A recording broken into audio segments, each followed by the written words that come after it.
الرجیم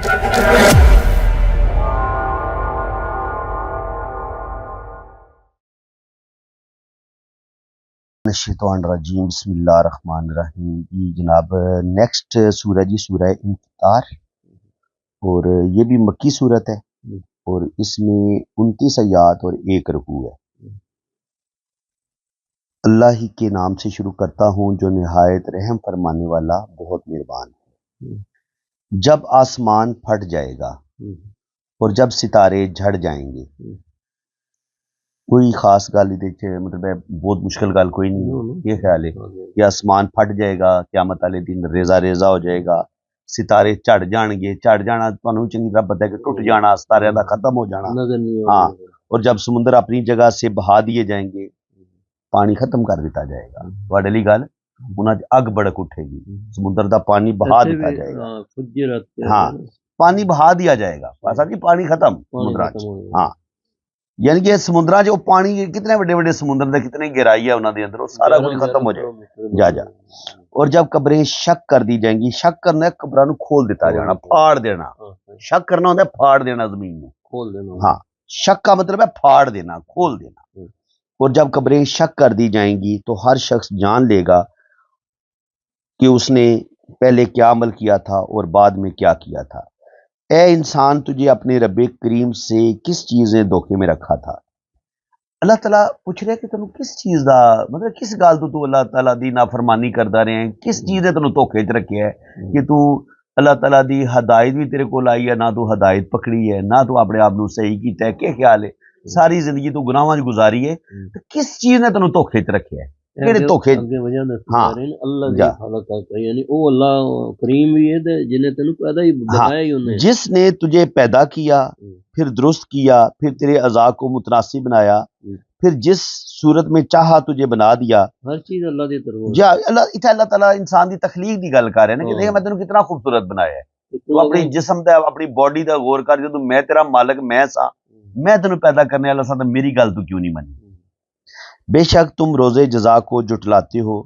تم نے روزے ان کے تم نے قیامت کے دن کا انکار کیا. کافروں کو کہا جا رہا ہے نا کہ تم نے بے شک میں نے تمہیں کہا تھا کہ قیامت آئے گی اور قیامت والے دن تم سے حساب کتاب لیا جائے گا، لیکن تم نے میری اس بات کا انکار کیا ہے. میرے نبی کی اس وقت بات کو تم لوگوں نے نہیں مانا. یہ کافروں سے مخاطب ہے اللہ تعالیٰ.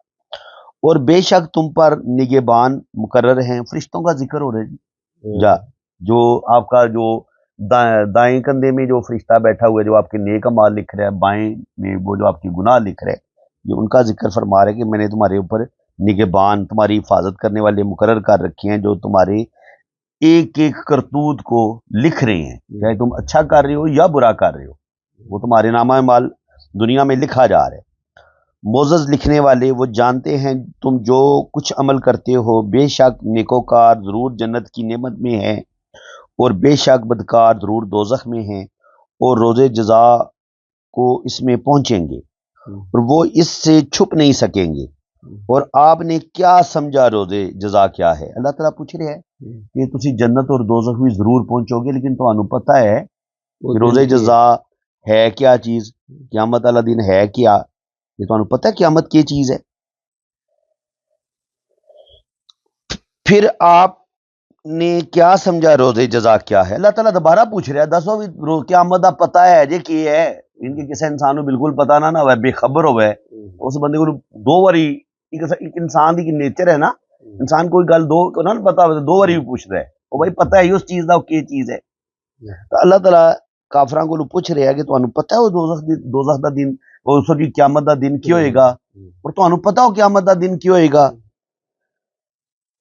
پھر آپ نے کیا سمجھا روزے جزا کیا ہے؟ جس دن کوئی شخص کسی شخص کے لیے کسی چیز کا مالک نہیں ہوگا، اس دن تمام احکام اللہ ہی کے لیے ہوں گے.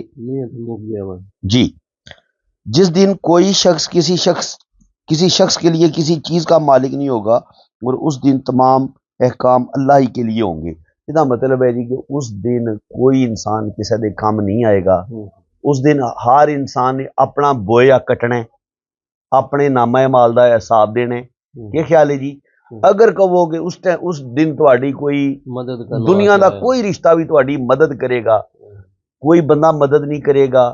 ਔਰ ਅਗਰ ਉਸ ਦਿਨ ਕਿਸੇ ਬੰਦੇ ਨੂੰ ਬੋਲਣੇ ਦਾ, ਸਿਫਾਰਿਸ਼ ਕਰਨੇ ਦਾ ਹੱਕ ਵੀ ਹੋਏਗਾ, ਉਹ ਵੀ ਇਖਤਿਆਰ ਅੱਲਾਹ ਤਾਲਾ ਨੇ ਆਪਣੇ ਕੋਲ ਰੱਖਿਆ ਹੈ, ਆਪਣੇ ਕੋਲ ਰੱਖਿਆ। ਔਰ ਅੱਲਾਹ ਤਾਲਾ ਦੀ ਇਜਾਜ਼ਤ ਤੋਂ ਬਗੈਰ ਕਿਆਮਤ ਵਾਲੇ ਦਿਨ ਕੋਈ ਬੰਦਾ ਬੋਲ ਨਹੀਂ ਸਕੇਗਾ। ਔਰ ਅਗਰ ਬੋਲੇਗਾ